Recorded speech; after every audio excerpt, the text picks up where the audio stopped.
ನಮಸ್ಕಾರ ವೀಕ್ಷಕರೇ, ಶ್ರೀಗರಿ ವಾರ್ತೆಗರಿಗೆ ಸ್ವಾಗತ. ನಾನು ನಿಮ್ಮ ಗ್ರಹೇಶ್ವರ ಗಾರ್ಡಿಗೇಂದ್ರ. ದಿನಾಂಕ ಅಕ್ಟೋಬರ್ 7, 2025ರಂದು ಮೈಸೂರಿನ ಪುರಭವನದ ಆವರಣದಲ್ಲಿರುವ ಡಾಕ್ಟರ್ ಬಿ.ಆರ್. ಅಂಬೇಡ್ಕರ್ ಅವರ ಪ್ರತಿಮೆಯ ಮುಂಭಾಗ ಶೂ ಎಸೆದ ವಕೀಲ ರಾಕೇಶ್ ಕಿಶೋರ್ ಭಾವಚಿತ್ರಕ್ಕೆ ಚಪ್ಪಲಿಯಿಂದ ಹೊಡೆದು ಆಕ್ರೋಶ ವ್ಯಕ್ತಪಡಿಸಿದರು. ಈ ಸಂದರ್ಭದಲ್ಲಿ ಪೆದ್ದಿಮಠದ ಜ್ಞಾನಪ್ರಕಾಶ್ ಸ್ವಾಮೀಜಿ, ಮಾಜಿ ಮೇಯರ್ ಪುರುಷೋತ್ತಮ್, ಎನ್. ಭಾಸ್ಕರ್, ವಕೀಲರು ಕಾಂತರಾಜ್, ಜವರಪ್ಪ, ಸೋಮಯ್ಯ ಸೇರಿದಂತೆ ದಲಿತ ಸಂಘಟನೆಗಳು, ಕಾರ್ಯಕರ್ತರು ಪ್ರತಿಭಟನೆಯಲ್ಲಿ ಭಾಗಿಯಾಗಿದ್ದರು.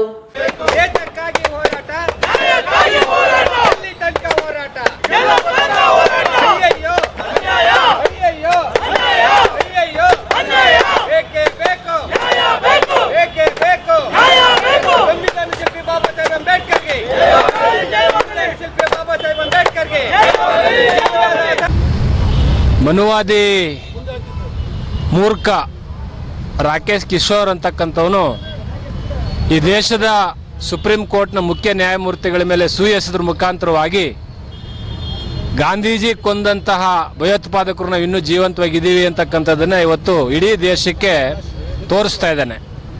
ಈ ದೇಶದಲ್ಲಿ ಮನು ಸಂಸ್ಕೃತಿಯನ್ನು ಏರಬೇಕು ಅಂತೇಳಿ ಅಲಹಾಬಾದ್ ಕೋರ್ಟ್ ಮೇಲೇ ಕೇಸರಿ ಬಾವುಟ ಆರಿಸ್ಬೇಕು ಅಂತಕ್ಕಂಥ ಹುನ್ನಾರ ಮಾಡಿ ಆರಿಸ್ತಂಥವ್ರು. ನಿಜವಾಗ್ಲೂ ಇವರಿಗೆ ಪ್ರಜಾಪ್ರಭುತ್ವ ಸಂವಿಧಾನ ಬೇಕಾಗಿಲ್ಲ.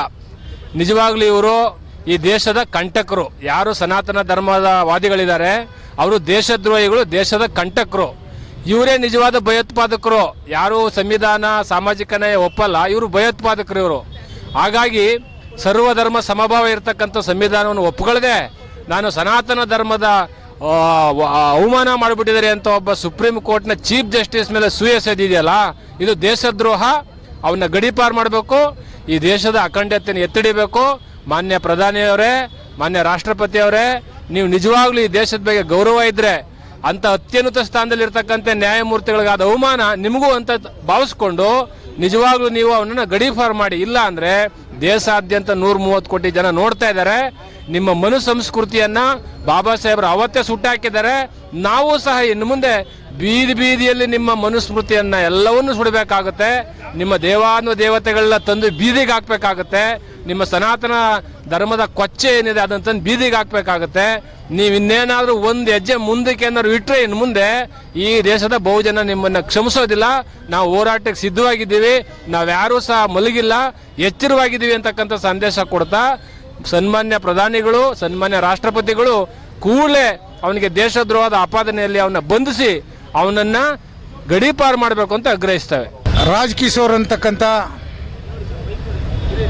ವಕೀಲ ತನ್ನ ಸನಾತನ ಧರ್ಮದ ಮನಸ್ಸಿನಲ್ಲಿ ಇಟ್ಕೊಂಡು 50 ವರ್ಷಗಳಿಂತ ಅಧಿಕವಾಗಿ ಒಂದು ವಕೀಲ ವೃತ್ತಿಯನ್ನು ಮಾಡಿರ್ತಕ್ಕಂಥ ವ್ಯಕ್ತಿ ಭಾರತ ದೇಶದ ಸುಪ್ರೀಂ ಕೋರ್ಟ್ನ ನ್ಯಾಯಾಧೀಶರ ಮೇಲೆ ಬೂಟನ್ನು ಎಸೆಯುವುದರ ಮೂಲಕ ತನ್ನ ಸನಾತನ ಧರ್ಮದ ಒಂದು ಪೀಳಿಗೆ ಏನಿದೆ ಮತ್ತೆ ಅದನ್ನು ಉಳಿಸಬೇಕು ಅಂತಕ್ಕಂಥ ನೆರಳಲ್ಲಿ ನೀನು ಮಾಡಿದೆಯಲ್ಲ, ನೀನು ಬೂಟ್ ಎಸ್ತಿರ್ತಕ್ಕಂಥದ್ದು ಗವಾಯ ಮೇಲೆ ಇರ್ಬೋದು, ಆದರೆ ಇಡೀ ಭಾರತ ದೇಶದ ಬಹುಸಂಖ್ಯಾತರ ಮೇಲೆ ನೀನು ಬೂಟನ್ನು ಎಸ್ತಿದೆ. ಆಡಳಿತ ಮಾಡ್ತಿರ್ತಕ್ಕಂಥ BJP ಸರ್ಕಾರಕ್ಕೆ ಬೂಟನ್ನು ಎಸ್ತಿದೆಯಾ? ಈ ಭಾರತ ದೇಶದ ಸರ್ವ ಧರ್ಮೀಯರನ್ನು ರಕ್ಷಣೆ ಮಾಡ್ತಕ್ಕಂಥ ನ್ಯಾಯಕ್ಕೆ ನೀನು ಬೂಟನ್ನು ಎಸ್ತಿದೆಯಾ?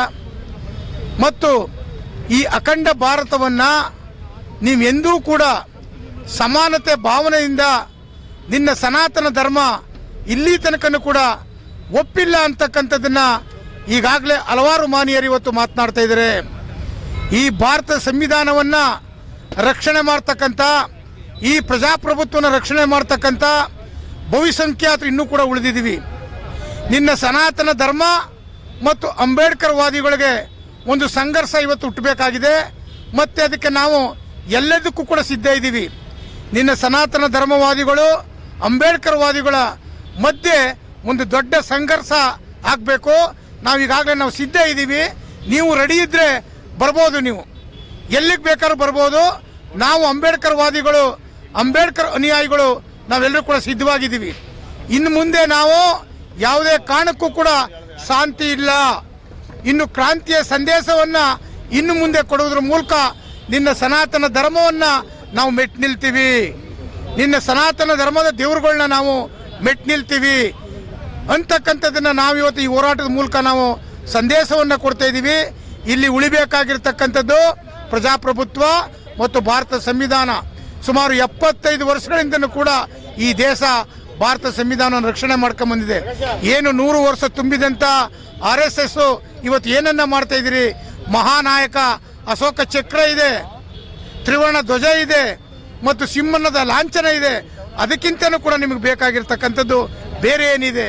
ನಿಮ್ಮ ಯಾವುದೋ ಗೊತ್ತು ಗುರಿ ಇಲ್ಲದಂಥ ದೇವರುಗಳನ್ನ ಸೃಷ್ಟಿ ಮಾಡಿರ್ತಕ್ಕಂಥ ದೇವರುಗಳನ್ನ ನಾಣ್ಯದಲ್ಲಿ ಹಾಕ್ತಕ್ಕಂಥದ್ದು, ನಿಮ್ಮ RSSನ ಅಜೆಂಡವನ್ನು ಇರ್ತಕ್ಕಂಥದ್ದನ್ನು ನಾಣ್ಯಗಳಲ್ಲಿ ಮುಖಪುಟವಾಗಿ ಮಾಡಬೇಕು ಅಂತಕ್ಕಂಥ ಕಲ್ಪನೆ ನಿಮ್ದಿದೆಯಲ್ಲ, ಇದು ನೀವು ಈ ದೇಶಕ್ಕೆ ಮಾಡ್ತಿರ್ತಕ್ಕಂಥ ಅಪಚಾರ. ಇವತ್ತು ಭಾರತ ದೇಶ ಪ್ರಧಾನಿಗಳು ಇವತ್ತು ನೀವು ಖಂಡಿಸಿದ್ದೀರಾ, ಖಂಡಿಸೋದು ಮುಖ್ಯವಲ್ಲ, ಅವನ್ನ ಸುಮೋಟೋ ಕೇಸ್ ಹಾಕಿ ಅವನ್ನ ಬಂಧಿಸಬೇಕಾಗಿತ್ತು. ಸುಮ್ಮನೆ ಸಮಾಧಾನ ಮಾಡಿ ಅವನನ್ನು ಬಿಡುಗಡೆ ಮಾಡಿದ್ದೀರಿ ಅಂತ ಹೇಳಿದ್ರೆ ಇದು ನಾವು ಒಪ್ಪಲಿಕ್ಕೆ ರೆಡಿ ಇಲ್ಲ.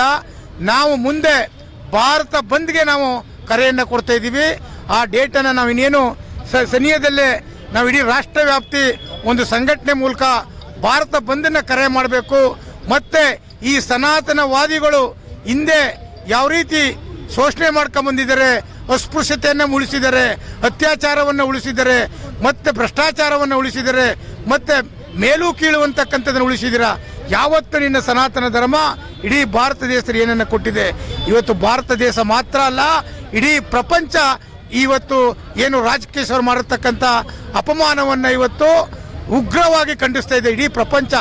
ಇವತ್ತು ಯಾವ ಮೀಡಿಯಾದಲ್ಲಿರ್ಬೋದು, ಯಾವ ಪೇಪರ್ಲಿರ್ಬೋದು, ಯಾವ ಫೇಸ್ಬುಕ್ಕಲ್ಲಿರ್ಬೋದು, ರಾಜಕೀಯ ವಿರುದ್ಧ ಇವತ್ತು ಬಹಳಷ್ಟು ದೊಡ್ಡ ಒಂದು ಸಂಚಲನವನ್ನು ಮೂಡಿಸ್ತಾ ಇದ್ದೀವಿ. ಈ ಹೋರಾಟ ಇವತ್ತು ಸಾಂಕೇತಿಕವಾಗಿ ಇವತ್ತು ದಲಿತ ಸಂಘಟನೆಗಳು ಒಕ್ಕೂಟ, ಪ್ರಗತಿಪರ ವಿವಿಧ ಸಂಘಟನೆಗಳು ಇವತ್ತು ಮಾಡ್ತಾ ಇದ್ದಾರೆ. ಮುಂದೆ ಇನ್ನು ಉಗ್ರವಾದಂಥ ಹೋರಾಟವನ್ನು ಇನ್ನು ಕೆಲವೇ ದಿನಗಳಲ್ಲಿ ನಾವು ಘೋಷಣೆ ಮಾಡ್ತೀವಿ ಅಂತಕ್ಕಂಥ ಸಂದೇಶವನ್ನು ಕೊಡ್ತಾ ಇದ್ದೀವಿ. ಒಂದು ಕರೆಯನ್ನು ಕೊಟ್ಟು ಇವತ್ತು ಒಂದು 150 ಸಂಖ್ಯೆಯಲ್ಲಿ ಒಂದು ಪ್ರತಿಭಟನೆಯನ್ನು ವ್ಯಕ್ತಪಡಿಸಿದ್ದೀವಿ. ಈ ಪ್ರತಿಭಟನೆ ಉದ್ದೇಶ ಏನಪ್ಪ ಅಂತ ಹೇಳಿದ್ರೆ, ನಿನ್ನೆ ಭಾರತದ ಸುಪ್ರೀಂ ಕೋರ್ಟ್ನ ನ್ಯಾಯಾಧೀಶರಾದಂಥ ಗವಾಯಿ ಅವ್ರ ಮೇಲೆ ರಾಜಕೀಯ ಅಂತಕ್ಕಂಥ ಸನಾತನವಾದಿ ತನ್ನ ಭಯವಿಲ್ಲದೆ ಅವನ ವೃತ್ತಿಗೂ ಕೂಡ ಬೆಲೆ ಕೊಡದೆ ಇವತ್ತು ಅಂಥ ಒಂದು ಕೋರ್ಟ್ನಲ್ಲಿ ನನಗೆ ಇದುವರೆಗೂ ಆ ಥರ ಘಟನೆ ನಡೆದಿದೆ ಬಿಟ್ಟಿದೆ ನನಗೆ ಗೊತ್ತಿಲ್ಲ. ನಾನು ಇದು ಮೊದಲನೇ ಸಾರಿ ನೋಡ್ತಿರ್ತಕ್ಕಂಥದ್ದು. ಅವನು ಚಪ್ಪಲಿ ಎಸ್ತಿರ್ತಕ್ಕಂಥದ್ದು ಗವಾಯಿ ಮಾತ್ರ ಅಲ್ಲ, ಈ ದೇಶದ ಸಮಸ್ತ ಆಡಳಿತ ಮಾಡ್ತಕ್ಕಂಥ ಕೇಂದ್ರ ಸರ್ಕಾರ ಇರ್ಬೋದು, ರಾಜ್ಯ ಸರ್ಕಾರ ಇರ್ಬೋದು, ಮತ್ತು ಈ ದೇಶದ 145 ಕೋಟಿ ಜನರಿಗೆ ಅವನು ಬೂಟನ್ನು ಎಸ್ತಿರ್ತಕ್ಕಂಥದ್ದು. ಯಾಕೆಂದರೆ ಒಂದು ನ್ಯಾಯ ಕೊಡ್ತಕ್ಕಂಥ ಸ್ಥಾನ ಇದೆಯಲ್ಲ, ಅದು ಪ್ರತಿಯೊಬ್ಬರನ್ನು ಕೂಡ ಅದು ನಿರೀಕ್ಷೆಯಲ್ಲಿ ಇಟ್ಕೊಂಡಿರ್ತಕ್ಕಂಥದ್ದು. ಅಂಥ ಒಬ್ಬ ವಕೀಲ ತನ್ನ ಸನಾತನ ಧರ್ಮಕ್ಕೆ ಎಲ್ಲೋ ಅನ್ಯಾಯ ಆಗಿದೆ ಅಂತಕ್ಕಂಥ ಸುಳ್ಳು ವಾದವನ್ನು ಮಂಡಿಸಿ ಇವತ್ತು ಬೂಟನ್ನು ಎತ್ತಿದ್ದಾನೆ. ಅವನ ಸುಮೋಟೋ ಕೇಸಲ್ಲಿ ಬಂಧಿಸಬೇಕು. ಯಾರು ಕೂಡ ದೂರನ್ನು ದಾಖಲು ಮಾಡ್ತಕ್ಕಂಥದ್ದೆಲ್ಲ ಕನ್ಫ್ಯೂಸ್ ಮಾಡ್ಕೋಬೇಡಿ. ಅಲ್ಲಿ ಇರ್ತಕ್ಕಂಥ ನ್ಯಾಯವಾದಿಗಳಿಗೂ ಕೂಡ ಎಲ್ಲ ಗೊತ್ತಿದೆ, ಅಂಗರಕ್ಷಕರಿಗೆ ಗೊತ್ತಿದೆ. ಅವನನ್ನು ಸುಮ್ಮನೆ ಅವನ ಬಿಟ್ಟಿರ್ತಕ್ಕಂಥದ್ದು ಇದು ದೊಡ್ಡ ಅಪರಾಧ. ಇದು ಆಡಳಿತ ಮಾಡ್ತಾ ಇದೆಯಲ್ಲ ರಾಜ್ಯ ಸರ್ಕಾರಗಳು ಮತ್ತು ಕೇಂದ್ರ ಸರ್ಕಾರ ಈಗಾಗಲೇ ಬರೀ ಮಾಧ್ಯಮದ ಮೂಲಕ ಅವನನ್ನು ಖಂಡಿಸ್ತಕ್ಕಂಥದ್ದಲ್ಲ, ಇದನ್ನು ಇಡೀ ಪ್ರಪಂಚ ಇವತ್ತು ಖಂಡಿಸ್ತಾ ಇದೆ. ಇದನ್ನು ನಾವು ಅವನ ಬಂಧಿಸಬೇಕು ಅಂತಕ್ಕಂಥದ್ದು ಇವತ್ತು ಎಚ್ಚರಿಕೆಯನ್ನು ಕೊಟ್ಟಿದ್ದೀವಿ.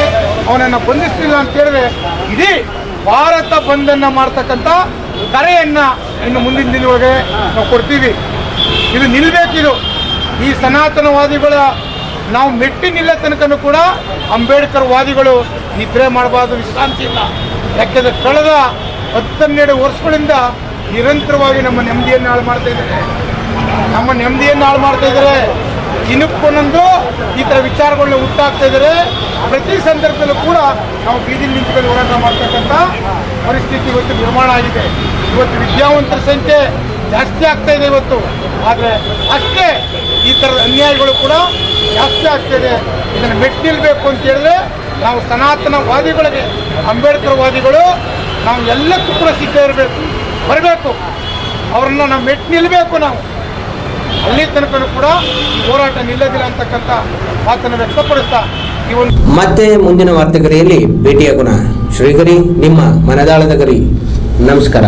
ಶ್ರೀಗರಿ ನಿಮ್ಮ ಮನದಾಳದ ಗರಿ.